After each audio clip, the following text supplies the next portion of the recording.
Maybe the Mets could target somebody like that. They need a 4 or a 5. Scherzer would make a nice 4.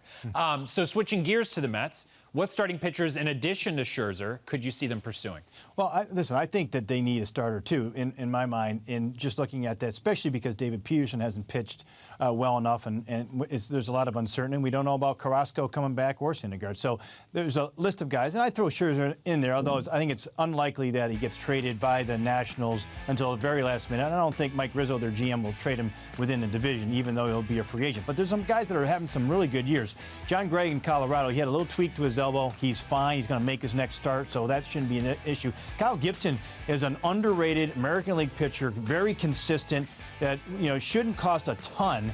I think second in ERA in the American League. Going to the National League, I think, would be an improvement there. Michael Pineda, of course, we know, former Yankee. He's having a solid season. Twins are, I think, in my opinion, out of it.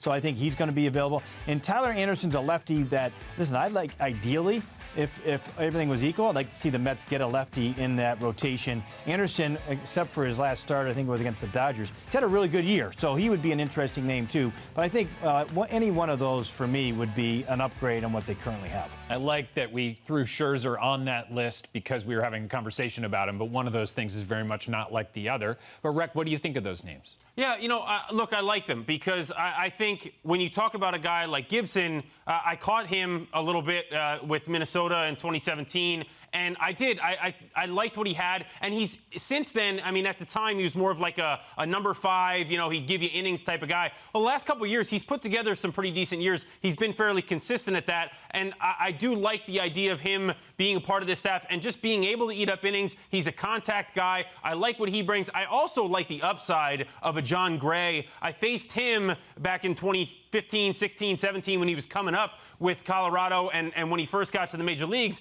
and I thought he had great stuff. He just was still trying to learn how to pitch, and doing that in Colorado was really hard to do. If he can get out of there full time and pitch somewhere else, I think the confidence can come up. He still has the velocity and some pretty good numbers spin rate wise on his breaking ball.